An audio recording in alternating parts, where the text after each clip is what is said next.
Good afternoon, we are Group 5 and we are here to discuss Mark chapter 13 to 15.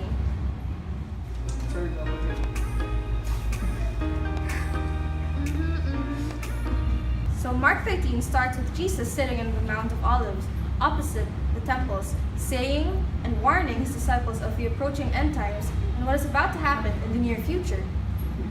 Jesus anointed at Bethany. A woman came with an alabaster jar which contains expensive perfume. Those who witnessed this were in shock about the woman pouring that expensive perfume, since the perfume cost a year's worth of wage. But Jesus said, "Why are you bothering her? She has done a beautiful thing to me. The poor will always have you, and you can help them anytime you want. But you will not always have me." She did what she could. She poured perfume over my body beforehand to prepare me for my burial. Truly I tell you, wherever the gospel is preached throughout the world, what she has done will also be told in memory of her. So in this part, Jesus is telling the people he was with to not judge the woman, because the woman was actually doing a good thing. People saw malice, even though what she did was out of innocence and out of praise for God. Last Supper. Jesus and his disciple have a final Passover meal together known as the Last Supper, when Jesus says that one of his apostles will betray it, which was Judas specifically. Capture at the Garden of Gethsemane. Jesus traveled to Gethsemane, where he prayed and had premonitions of his death. Here, he prayed about his fears because he'd be killed and crucified. So from the start, he actually knew what was going to happen to him even as a child. And at that time, when he was praying, his sweat turned into blood, and it was due to fear. After he was praying, a bunch of soldiers captured him and brought him to the court. So this is our next part. Judged by the Sanhedrin. Jesus was brought before the judges of Sanhedrin, where he was tried for blasphemous preaching. However, the judges did not find him guilty and passed the case to the Pontius Pilate. And also, Pontius Pilate actually found him innocent. So in this part, actually, the authorities in charge didn't see anything wrong, only the Sadducees and the Pharisees and those against his teachings. So when it was passed down to the Pontius Pilate, he washed his hands and said that Jesus' case was in their hands instead.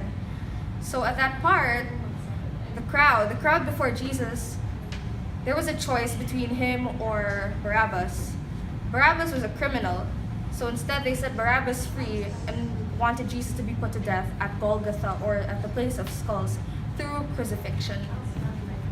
Jesus was publicly scourged and beaten with a leather-thronged whip before his crucifixion. A crown of thorns was placed on his head, and he was placed naked. So at some point, when they crowned him with the crown of thorns, it was actually a sign of mockery, because he claimed that he was the king of the Jews. And so the Roman soldiers said, "Here, this is the crown for the king of the Jews."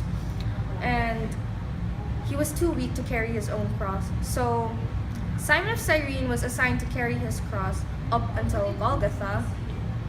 So stake-like nails were driven through his palms. Others say it was here, his palms and his legs. And when he was crucified, he was in the middle, and in between him were two other criminals.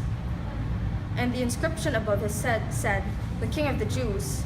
When the soldiers came to Jesus, they already found him dead.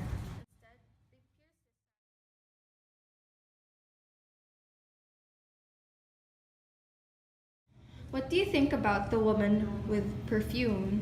The woman's story challenges us to look at the scriptures with fresh, unbiased eyes and re-examine traditional Christian teaching about women. Women can learn at the feet of the Messiah like Mary did. We can serve in his ministry like the woman did. And when we fall short in Jesus' true character, we can go to him without shame. And just like the woman, we will find acceptance and hope. What do you think of the disciples and apostles? The disciples and apostles followed Jesus with loyalty, although there were instances of doubt and betrayal.